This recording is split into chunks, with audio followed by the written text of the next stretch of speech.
we need to continue to evolve and stay ahead of the challenges we're facing. And those kind of models tell us that we've got a way to go collectively. And if you happen to be one of those Nelson Mandelas or someone like that, and you don't need to develop much, you need to bring people along behind you.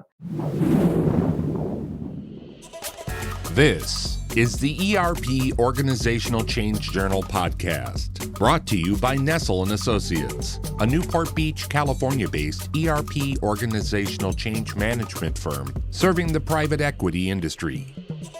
The ERP OCJ seeks to share expertise, insight, experience, and research, and to create effective conversation to help guide ERP organizational change to real, measurable, and verified success. And now, here's your ERP expert and host, the founder of Nestell & Associates, Dr. Jack Nestell. Jack here. Welcome back to another wonderful conversation. And if you are new to our podcast, thank you so much for joining us. We are delighted to have our next guest. Leadership is her expertise. In this episode, we will discuss ERP organizational change, how leaders can prepare, with Maureen Metcalf. We'll focus on some key notions that she discusses in her blog titled, How Leaders Can Prepare Themselves for a Digital Transformation. Maureen is founder, CEO, and board chair of the Innovative Leadership Institute, formerly Metcalf & Associates.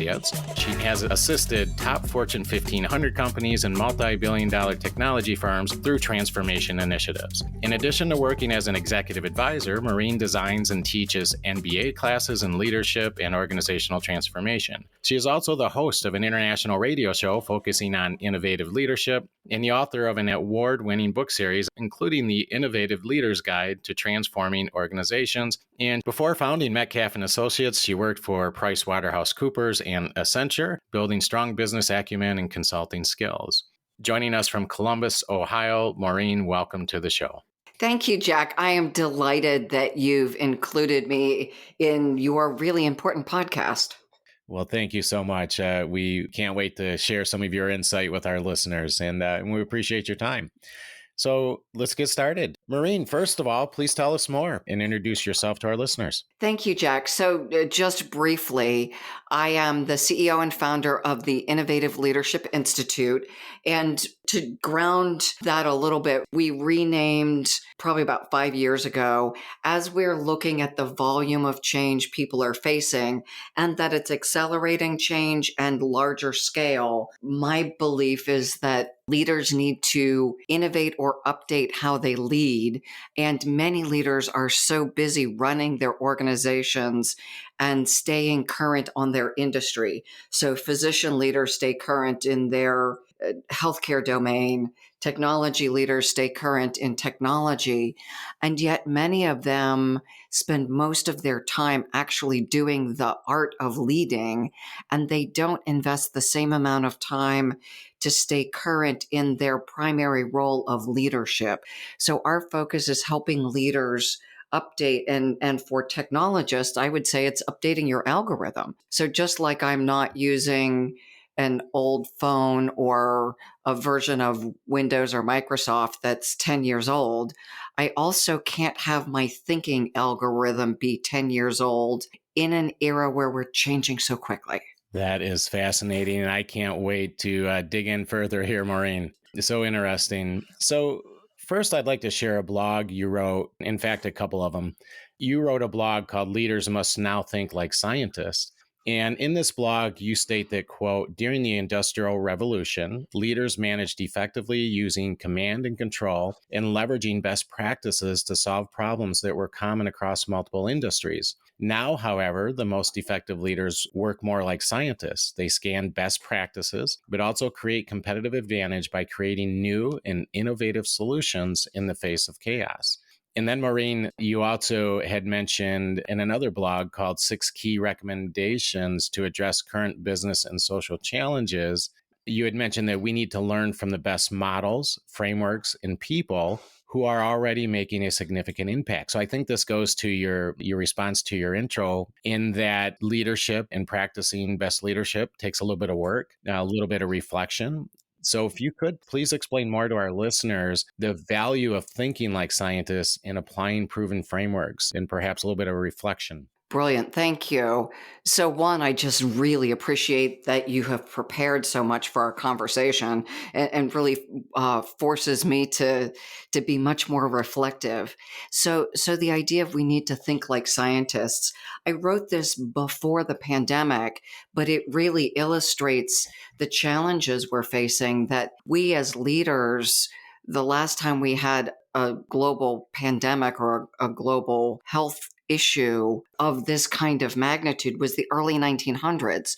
So we can't now look back to what happened back then with the Spanish flu because of global travel.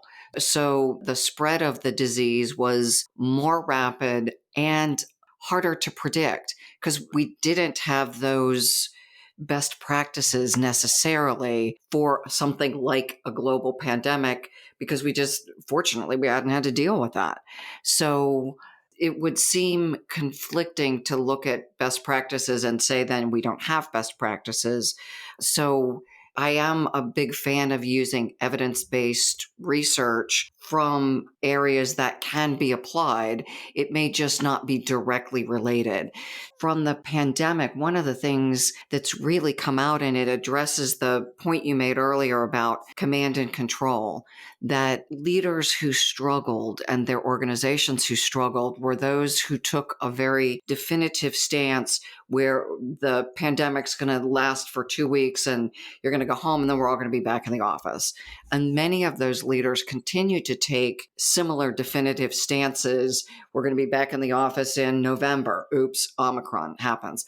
So it's an interesting balance of being decisive about my hypothesis rather than decisive about what's going to happen. So we're going to work toward being back in the office on January 1st, and we're going to continue to monitor the environment and refine our approach to ensure we maximize your safety. Something like that still leaves me as a leader sounding like I know what I'm doing. Because I think a lot of leaders either felt lost or felt like being a good leader means I have to make strong statements and just hope like heck that I'm able to deliver. When in fact, we're finding that people trust leaders who are able to make definitive enough statements. So it's not saying, I don't have a clue what we're doing, but rather, this is what we're working toward, and we're going to continue to monitor. Does that resonate, Jack, with what you're looking for? That does. Yeah, that's a fantastic insight. I love it. The whole idea about definitive stances and the comment you made, and I wrote it down here because I'm going to borrow that quote and really think about that because that's so interesting. But, this idea of stances based on being decisive about your hypothesis versus being decisive about what's going to happen. Very interesting statement. Thank you. So then I think my next question is in terms of leaders elevating their leadership quality, what would be the first step that a leader must take in terms of this? I guess it would be vertical development, right? So I'm a leader. You had mentioned in your first response that sometimes leaders get caught up in their more technical role of their job. Doctors be good doctors and engineers want to be good engineers, and you practice your trade. But at the same time, if you're a leader, it is true. There's a lot out there, both in the form of anecdotal evidence, but also in terms of research. But how do we get there? How do we take that next step? Or I should say, what would be the very first step for leaders in terms of vertical development? So I want to level set because I think the term vertical development isn't a commonly understood term, or Yeah. people have different meanings for it. So vertical is actually, if we think about Jim Collins and the idea of level 5 leadership, that there are actually shifts in our meaning making algorithm.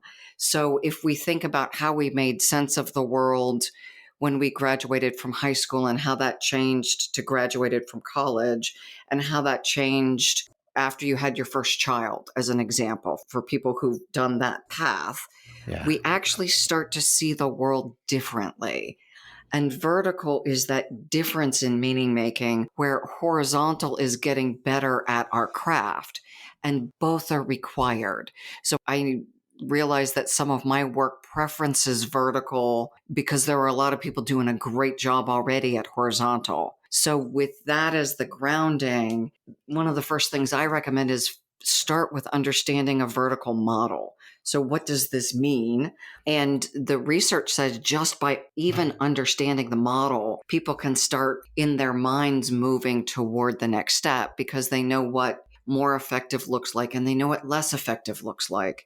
And I'm going to take a risk here and suggest that more effective and less effective in the leadership realm, that this isn't a place where we actually need evidence-based models. And during an era where our environment, especially political environment, is so divisive, I don't think we as organizational leaders have a shared view of what effective looks like.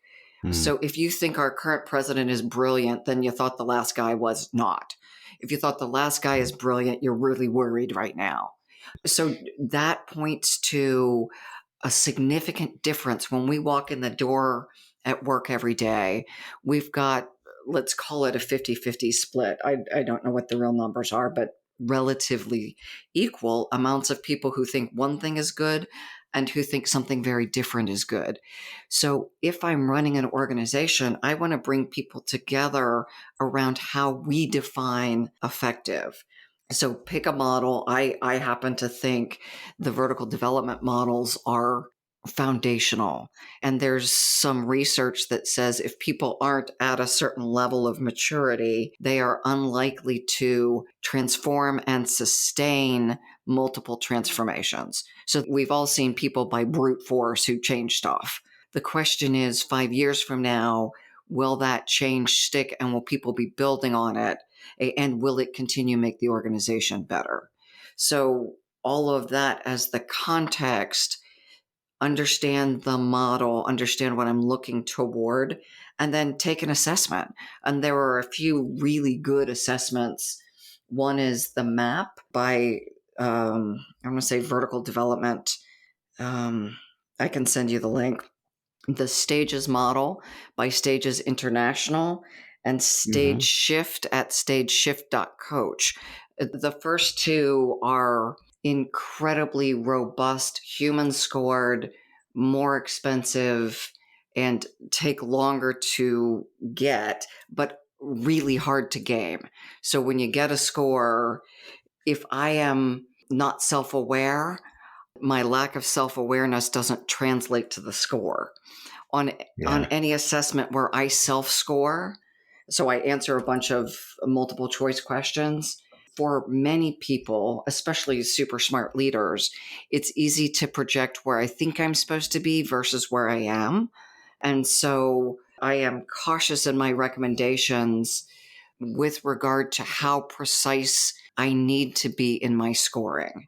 If I'm working with a senior executive and I'm looking at succession, precision may be more important. If I'm working with someone who's developing as a leader, they're doing great, we're just looking at moving them to the next level, precision may not be as important. And so we can do a different assessment that is less expensive, easier,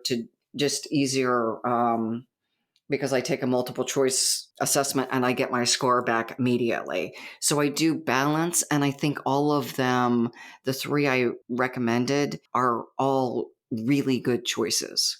Last thing, then once I know my score, work with a coach or a team partner. It doesn't require paying a coach.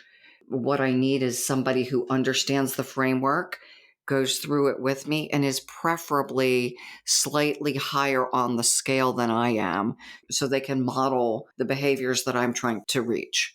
That is interesting. Maureen, I really liked what you said to start off the answer to the question, so thank you for that. But it was the idea of horizontal and vertical development and kind of level setting on the idea of vertical development. Great point. And I really liked your point, this idea of level setting on the definition of effective leadership. That was a great point and great insight. And I think that if I had to summarize, and I apologize, I don't want to not do your insight no justice or improper justice, but if I had to distill your summary or your response into a sentence, would this be fair? It would be to understand the model, understand what you are working, and in other words, understand what your goals are, right? Understand what you mean by leadership, but then you need to be willing to reflect and then measure. And then once you do that, you need to execute intentional practice. Perfect summation. And let me add one additional piece, because we're such a competitive society that we think higher is better. This, especially vertical, is about fit for role. Yeah. So you don't want Albert Einstein as your receptionist, Right. right? You don't want your Dalai Lama as the Dalai Lama as your CEO, because he probably doesn't care about quarterly profits. Yeah. There Yeah. are just mismatches where, especially with vertical development, too developed isn't good for every job. Good point. Fascinating insight. So now what I'd like to do, Maureen, is I'd like to take the next few questions and share with our listeners some key notions in a blog that you wrote that was titled How Leaders Can Prepare Themselves for a Digital Transformation. So now we're going to take some of your expertise and insight as it pertains to leadership, but maybe talk a little bit in the context of a digital transformation. And in that blog, you share some ideas that I would like to share. It says, to be prepared for transformation, I believe leaders must update their mindsets and behaviors. Below are my suggestions for getting started. I'm going to share these 7 different suggestions, and then I'd like to ask you some specific questions on a couple of these. The first one is focus on what's best for your organization. The second is be prepared to make tough decisions. That's very true. Number 3 is think critically. Number 4 is stay curious. Number 5, develop yourself and others. 6, inspire others. And 7, lastly, learn from other perspectives. And one of the things, Maureen, you know as well as I do, that these large-scale digital transformations and ERP organizational change, it's not just about technology, and it's not just about the right process or the right project management tactics, although those are incredibly valuable, incredibly important. There's these, sometimes I would call them intangible pieces, right, that are more invisible and hard to see and a little more abstract. And I think that's really some of the ideas that you're touching on here. So for your first one, you state that, again, focus on what's best for your organization. How does any organization know if they're actually focusing on what's best for them? So hopefully leaders know. And so let me give a couple examples.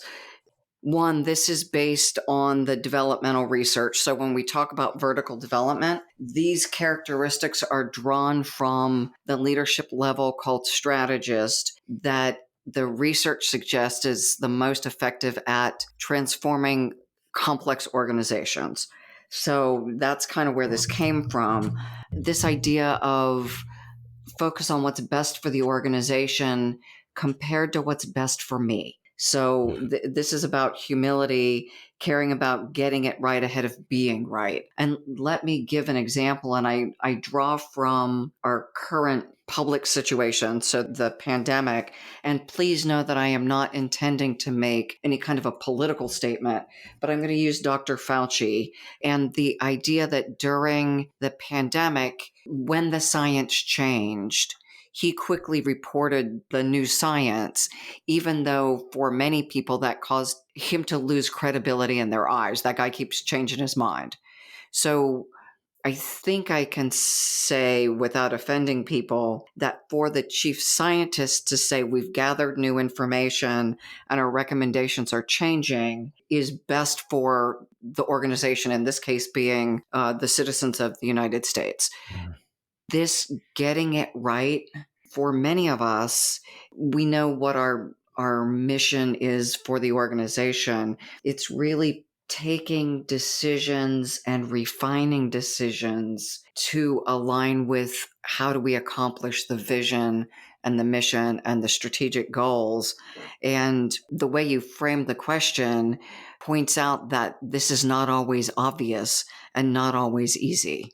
Yeah, so true. I think you illustrated the point well. So, Maureen, this is a good one here. I like the next one. Be prepared to make tough decisions. And so my question there would be, again, how do leaders handle this exactly? I mean, what are some ways in which leaders can be prepared to make tough decisions? And again, this is all to remind our listeners, these points or these recommendations that you're providing here, I guess these suggestions are all in the context of ERP organizational change, or which is really a form of digital transformation. And they're pretty important points. But why in the context of digital transformation is it important that leaders be prepared to make tough decisions? Why is that so relevant? And how do you handle that? So if we think about an ERP, we're often changing business processes, we're changing jobs, we're in some cases exiting people or exiting roles, hiring new people, new roles. So it's not just that I'm turning a switch on a software system. I am fundamentally changing the workflow for my organization in some cases, and that's going to impact my customers.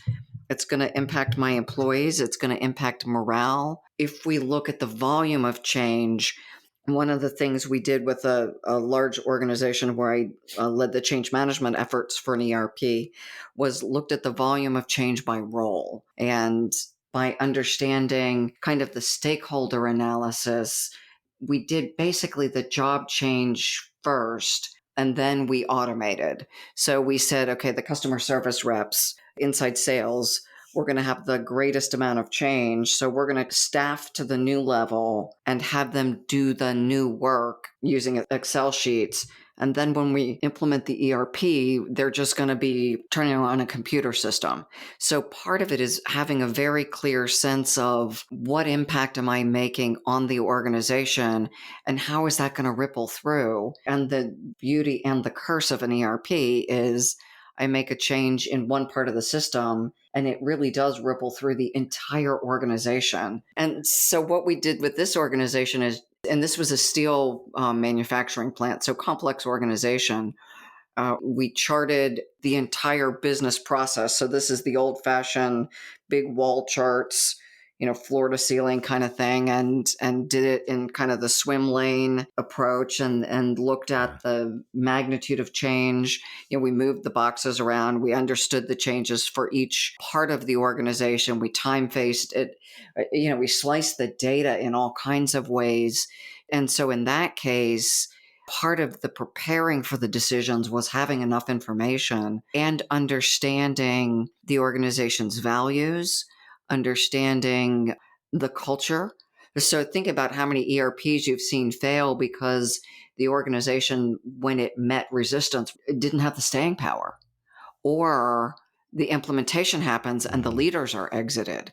So as you pointed out at the beginning, getting through an implementation is tough in the best of situations. And often when these decisions are made, the implications are significant as they ripple through the organization. Well said. I couldn't agree more. So what about think critically? Your point number 3. How do leaders do that, and why is that so important in a digital transformation? I think I want to go back to the idea that especially with an ERP, you're making a systems change. So where with other process changes or business changes, you can often go off in your department and make a change, and it doesn't ripple through the entire enterprise. So specifically with an ERP, leaders need to step back and understand the complexity of the entire organization and how a single change rolls through, and then understand the humans that are impacted. So especially right now in a time where we're having trouble attracting and retaining people, we are no longer in that we're just going to tell them what to do and give them a sandbox and let them go practice and it's going to happen. If we don't allow people input, if we don't consider how they're going to be impacted by the system changes, the process changes, and do the work to keep them engaged, we are likely to lose them at the point in time where we most need our most experienced people. So thinking critically to me means looking at the culture, looking at the technology systems, looking at the business processes, and looking at the precious human beings who are showing up and trying to do their jobs to make sure that the customers get what they are committing to.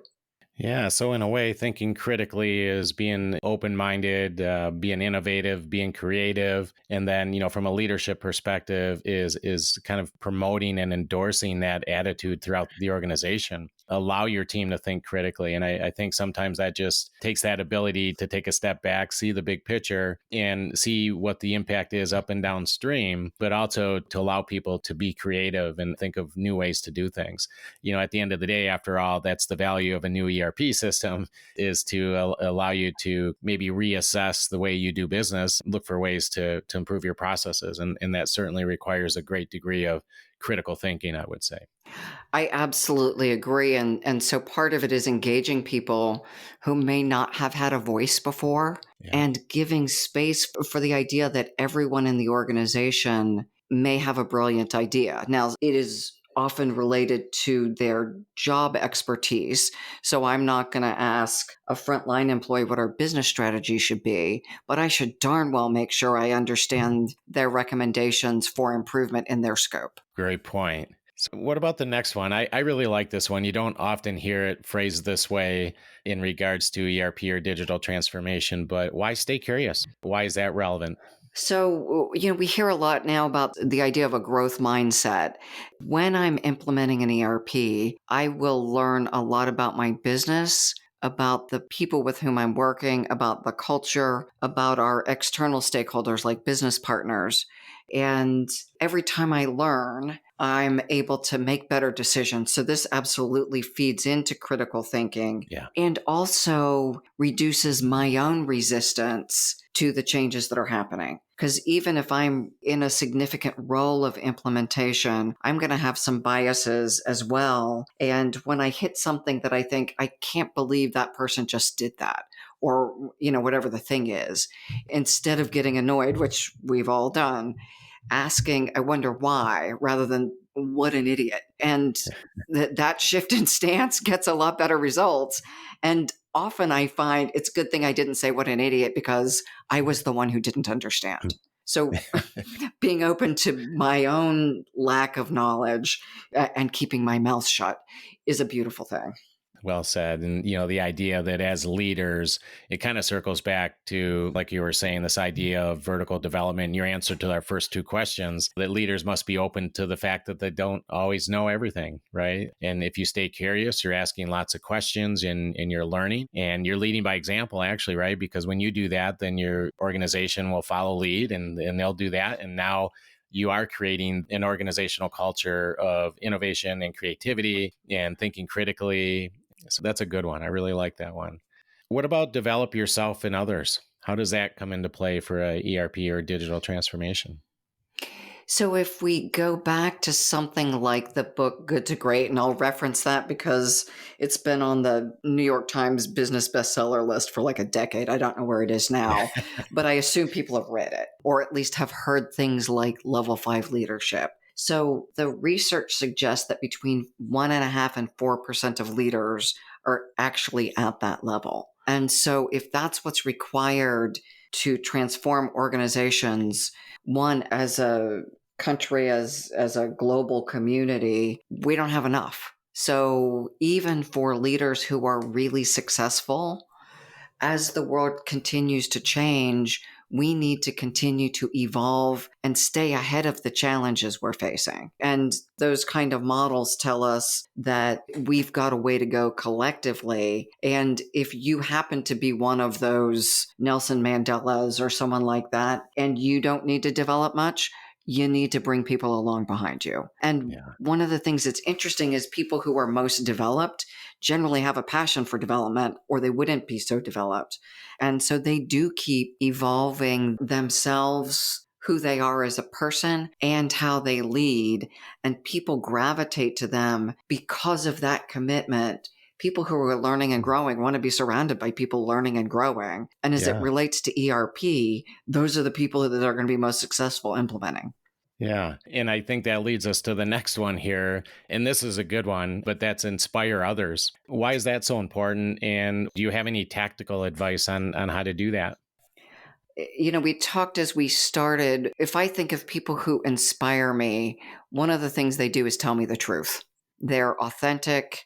they're reflective, they are trustworthy. It doesn't mean they always have the answers, but I'm inspired by people who can be authentic enough. I'm not saying share every thought, because none of us wants to hear that from everyone.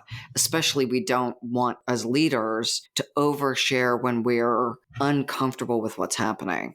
I'm not saying dump your inner thoughts, but I am saying the authenticity and vulnerability that when I'm struggling with something, I ask for help. When I find I made a mistake, I own it and I correct it in a way that is professionally appropriate for a leader. When we can do that, we model that when we're implementing an ERP, stuff's going to go wrong. It does not matter how much you pay your consulting firm, how good they are, how many years you've been doing this, stuff goes wrong. And so when I'm able to demonstrate those tactics of authentic, reflective, trustworthy, humility, then people are inspired to take the risk, to step in and make mistakes. Back to the mind of a scientist. Good scientists don't blow themselves up. They have a hypothesis, they test it, and they course correct as they go. So what they're really good at is, one, formulating the right hypothesis, and then running small enough experiments that they are directionally correct and always moving forward, even if they need to course correct some. Yeah. It's the idea that being authentic and reflective and trustworthy as a leader, one of the things that does is certainly not only inspires others, but it also leads to trust, right? It creates and promotes trust. And I think that one of the biggest, qualities a leader can have during an ERP organizational change is trust, because like you said, things go wrong. There's no such thing as 100% perfect ERP organizational change effort, and there's always something. But when things do go wrong, you want to have that leader you can trust. And, and that comes with being authentic, reflective, listening, being trustworthy. And, that basically arms you with the right tools to lead your team through some pretty challenging times. So that's well said. And your summation is brilliantly captures what I think crystallizes the comments. Yeah, there's been quite a bit of work, and especially in the context of ERP and organizational change specifically, in this idea of trust and leading others with trust. And I personally think that that's probably one of the most significant attributes that a leadership team can have going through a large scale ERP organizational change effort. I think people undervalue that idea often. Here's another favorite: learn from other perspectives. So we know that a culture of innovation and learning is crucial, as we've discussed. And you have some nice articles in a blog called How to Create a Culture of Innovation and Learning. I want to circle back on that topic. When you talk about develop yourself and others and stay curious, I think in all of your responses, this idea of innovation and learning has come up. So I'm going to refer back to a blog that you did. I believe it was back in 2017. And again, we'll share this link with our listeners.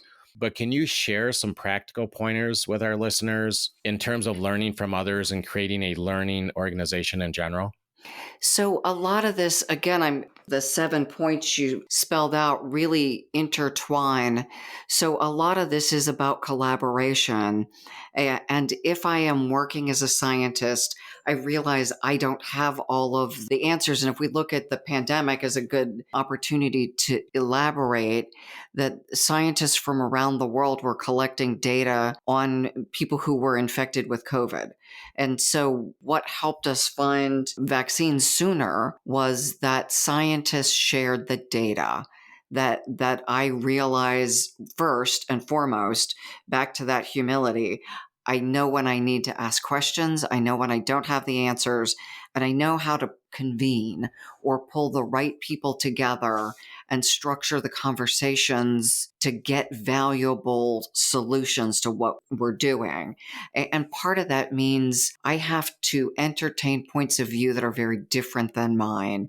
And in some cases, be willing to let go of how I see things. And Jack, I'll say, if you tell me something and it's not what I thought you would say, and I don't want to hear it, I've got to be curious, ask why you think that, and actually seek out people who see the world differently, because that allows us to create more robust solutions than we would have with a bunch of like-minded people or me sitting in my office by myself. So for me, it's really creating an environment where people are encouraged to share different points of view. They feel that they're valued. They actually have to be valued.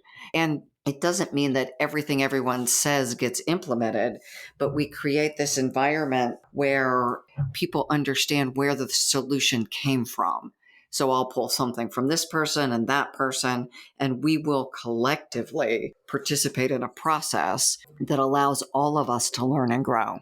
And, we know that innovation, creativity, and learning promotes organizational performance and also organizational agility. And we know that leadership and organizational agility is a critical influence for organizational success and ultimate survival.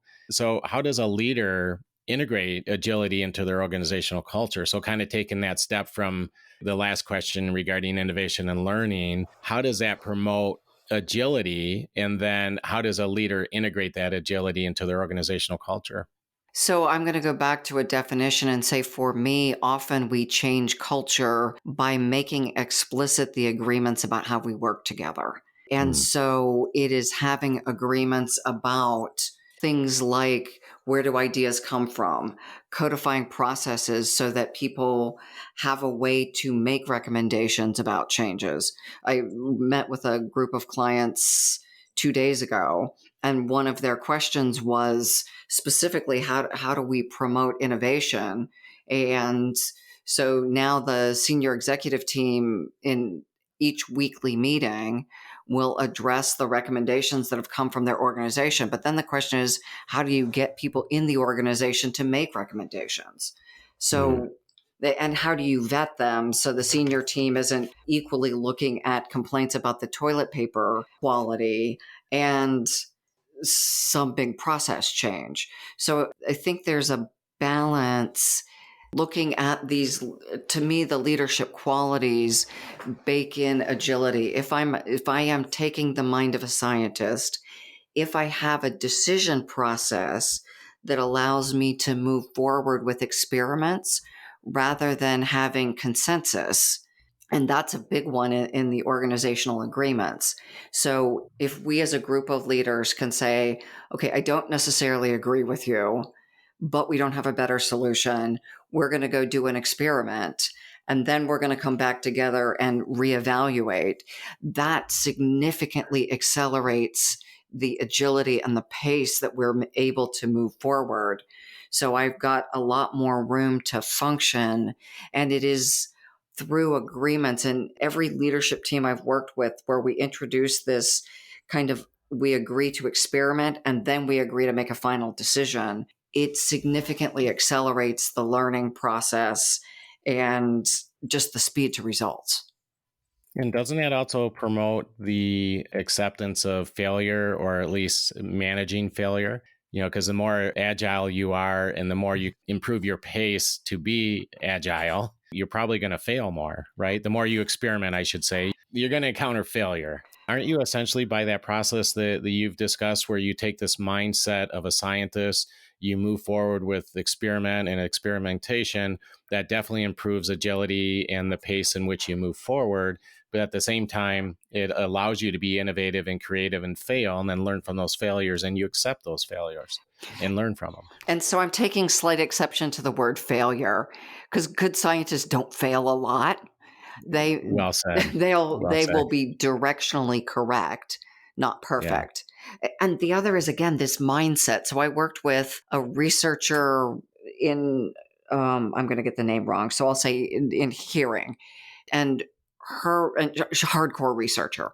And she once made the observation that if my experiments prove that I'm completely off track, then the quicker I do those experiments and prove myself wrong, the quicker I can get about helping people hear better. So Yeah. it is a really embracing of, I'm doing experiments to learn, because as soon as we start to call it failure when I'm not perfect, we're back to the old command and control. You have to be right, Great or you're a point. loser. Yeah. And Great point. the only biggest loser thing should be on weight loss. Well said. That's such a great point. I love your exception there. That's fantastic. Maureen, you share on your website too, and I want to share this quote with our listeners because it's really factual. But you say that most projects have a 70 to 80% probability of failure, but that you can increase that probability of success to 80%. So if you could just briefly, and to challenge you a little bit here, Maureen, if you had to provide one single influence that could improve that success rate, just one, what would it be? That statistic actually came from some work by McKinsey, and there were certainly more than one thing. Yeah. One that stood out, and I may give more than one, but one that stood out is shifting from the mindset of there's a burning platform, we're moving out of the station, do what I tell you, or we're going to run you over. And I realize people say it a little nicer, but that's the tone. Versus the thing we talked about, inspiring leadership, setting up an environment where people are enabled and they participate, where they don't. There is still failure. So I'm not going to say there's no failure. People can flame out. But for people who are making deliberate choices, they're continuing to learn, and in creating an environment where people are. So to me, it's a culture of this learning and growth and agility. When we have that culture and people are supporting one another, then the probability of innovating, and this comes from the work of Jim Ritchie Dunham and his book on ecosonomics, and he looks at some key relationships, but it really comes down to, do I support my colleagues in their learning and growth? Because when we're making changes, we're going to mess stuff up. I'm going to be trying something new and I'm going to get it wrong.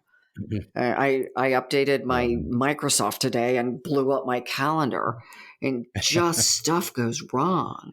And if we don't have an environment where it's acceptable to make mistakes, if I'm humiliated and now I have to quit because I'm such an idiot, then we never succeed. So for me, it is about creating an environment that is accepting and supportive of learning and growth.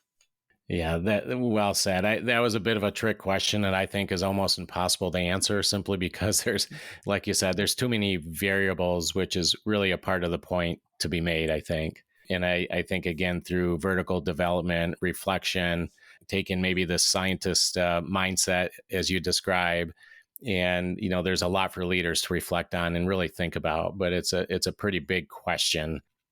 So you've obviously done some great work. I'm a fan of your work. I really like your perspective on leadership and how you approach your practice. But if you could distill down your work and your years of work, your years of practice, your years of research, and just provide some advice to our listeners in the field of ERP organizational change, what would you tell them? What would be your advice, your main takeaway of this conversation today? I'd start with ERP implementation is really, really important for organizations to be effective meeting their missions. So congratulations on doing work that's meaningful.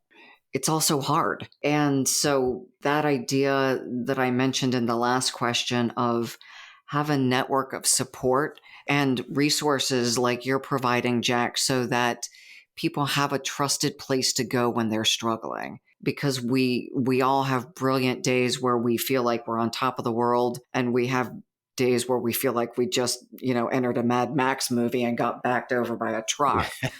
Yeah. And that's the reality I think most of us face.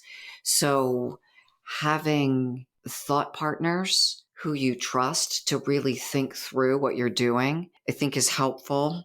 And one of the tactics that was very helpful for me is the stakeholder mapping, having a really clear understanding of who's being impacted from each key stakeholder group. Because again, these are human beings whose lives we're impacting.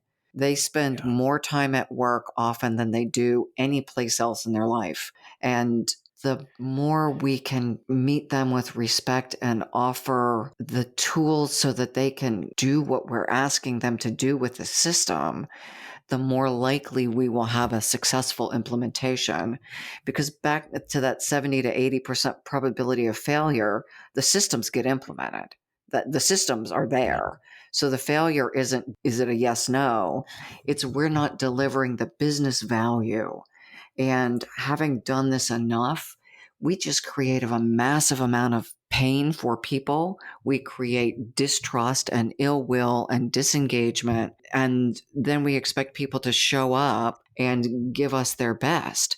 And if we don't do this well, this ERP implementation, we lose their confidence, and it's really hard to win that back. So true. There's a lot to be said about empathy and this ERP organizational change. There is a lot of stress, and once people get stressed and they're working, they're not getting the resources and the support that they need. There can be a lack of motivation, conflict, lack of confidence. And, people come in, they work hard every day. They're trying to do their day job. And on top of that, you're trying to take on a pretty significant project. And that needs to be well considered. And you have to approach that with empathy. I love the idea of empathy. Yeah. And, the upside is this is a brilliant opportunity to demonstrate to your leadership team or as a leader your ability to implement a large program. It's a great learning opportunity for people who are interested. I think it's a really brilliant experience, and you'll lose a year of your life doing it. So, or more. Well, Maureen, thank you so much for your time. We really do appreciate it. I'm really humbled and appreciate your time. And thanks for sharing with us today. And for our listeners, please be sure to check out, and Maureen, correct me if I'm wrong, but innovativeleadershipinstitute.com, correct? Perfect. Yes. Thank you. All right. And then can you tell our listeners how they can get in touch with you? What would be the best route to take? So you can either email me at, we're in the process of changing things. So it would be mmetcalf@innovativeleadership.com, or connect with me on LinkedIn. LinkedIn is not changing anything, so you can always find me there. Sounds good. And just put in the note that you listen to this podcast so that I won't think you're trying to sell me something. Fantastic. Appreciate it. And we'll be sure to include your contact information in our show notes as well. Thank you again. And we really appreciate your time. Be well, and we'll talk soon. Thank you, Jack. And thank you to your listeners who are doing such important work. Yeah, agreed. Thank you very much. Thank you for joining us for today's episode of the ERP OCJ podcast. This podcast is intended as a forum to study, share, and discuss ERP organizational change successes and challenges. We discuss the people, process, and technological components of ERP organizational change by drawing on knowledge from extensive research, collaborative learning, and practitioner expertise and experience. We are incredibly grateful to have friends, colleagues, and mentors join us in our podcast as we seek to promote, connect, and foster relationships in the ERP organizational change community and contribute to its success by bringing research and practice closer together. We want to make sure this is the most useful and insightful ERP podcast you listen to, and we'd love your help in doing so by leaving us feedback and a review. A great place to do so is at Apple Podcasts. Just click on the Listen in Apple Podcasts link, then click Ratings and Reviews, and let us know your thoughts. You can get more info about the show, including show notes and episode highlights for this and all of our episodes, by visiting NestellAssociates.com and clicking the podcast option. Please join us again next week as we discuss the latest ERP organizational change research, practice, and stories. And don't forget to follow us on social media, #the ERP OCJ. Thanks again for listening. Have a fantastic week.